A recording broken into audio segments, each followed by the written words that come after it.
Now dear children, आपसे पूछा जाता है कि एसिड का नाम बताइए। तो एसिड का नाम, मुख्य नाम जो है, जिसे हमने कहा, अभी लिखा मैंने, हाइड्रोक्लोरिक एसिड। फॉर्मूला अभी जरूरत नहीं है आपको। सल्फ्यूरिक एसिड, नाइट्रिक एसिड, ये सभी जो एसिड है, ऊपर वाले जो एसिड हैं, आपको आगे भी जाके पढ़ाएंगे क्लास 10 में, ये सबको मिनरल एसिड बोला जाता है। क्या बोला जाता है? Mineral acid. इसकी जरूरत नहीं है आपको, लेकिन ये जानिए कि ये स्ट्रॉन्ग एसिड है। ये क्या है? स्ट्रॉन्ग एसिड का मतलब है इसमें इसको टच नहीं कर सकते, टेस्ट नहीं कर सकते। टेस्ट तो वैसे किसी का भी नहीं करना चाहिए आपको, जब तक पेरेंट्स ना बोले, जब तक टीचर ना बोले। और ये जो नीचे के एसिड है जो हमने बताया, एस्कॉर्बिक एसिड या एसिटिक एसिड या ऑक्जेलिक एसिड या सिट्रिक एसिड, ये सब क्या है? इसको कहते हैं ऑर्गेनिक एसिड। इसकी भी ज़रूरत उतनी नहीं है, पर मैं आपको बता दूं, ये जो है स्ट्रॉन्ग एसिड है, ये वीक एसिड है, जिसको हम लोग भोजन के माध्यम से खाते हैं। ठीक है कि नहीं? तो ये वीक एसिड है। ये हो गया नाम। अभी डेफिनेशन में ये जितने भी एसिड हैं, कोई आदमी पूछता है आपको कैसे मालूम ये एसिड है, आप क्या है कि ये खट्टा जरूर होगा। पर एक बात मैं आगे बढ़ के बताना चाहता हूँ, आपको एक एक्टिविटी के अंदर ले चलते हैं। वो एक्टिविटी क्या है? जब आपका बर्थडे आता है, उस दिन आपके पेरेंट्स आपका कहना मानते हैं। अगर आप शहर में हैं, ये एक पेपर है और इसका नाम है ब्लू लिटमस पेपर। ये देखने में भी ब्लू है ना? ब्लू कलर का था, हल्का ब्लू है।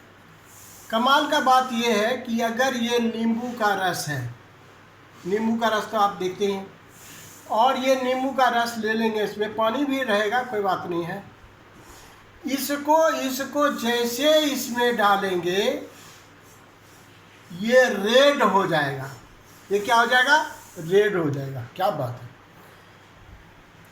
आप अगर किसी शहर में हैं तो ये बहुत सस्ता है।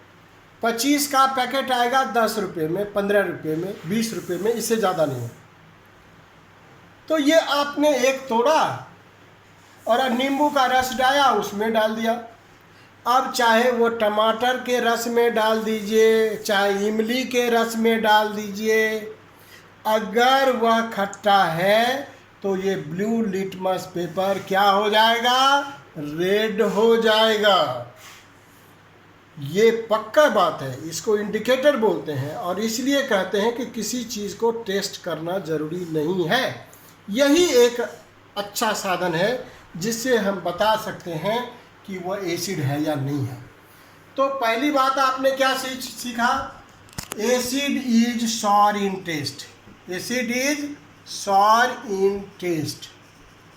दूसरा बात आपने क्या सीखा? Acid turns blue litmus paper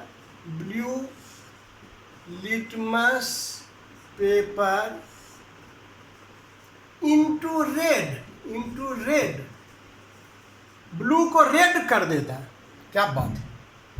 तो जब आपको डेफिनेशन पूछे तो याद करने का जरूरत नहीं है डेफिनेशन को, आप सीधे दोनों को जोड़ दीजिए। What is acid? Acid is the substance which is sour in taste, which turns blue litmus paper to red। इतना काफ़ी है आपके लिए। ये होने से दोनों बात हो गया। ये करना नहीं है, ये करके हम ब्लू लिटमस पेपर खरीद सकते हैं और बता सकते हैं उसमें एसिड है या नहीं है। ये एक्टिविटी कर सकते हैं, घर में कर सकते हैं। तो अभी हमने ये बताने का प्रयास किया। What did I teach you about the acids? Dear children, I take 2 more minutes for the English medium students. Acid is a word that has been taken from the Latin words acre. It means sour. So all the acids are sour in taste. Some acids are obtained from the minerals, that is called mineral acids. Example, hydrochloric acid, sulfuric acid, nitric acid. These acids are very strong acids. And there are some acids which we obtain from the animals and the plants. Ant se milta hai, we get from ant, that is methanoic acid, you will read afterwards. And other acids I have described you get from the lemon, you get from the tomato, you get from the tamarind, you get from the curd. These are organic, means natural acids. They are weak acids. And second thing, what is the definition part of the acid? Acid is the substance which is sour in taste, which turns blue litmus paper to red. This is all about the acid. Next day I shall teach you about the base. Thank you.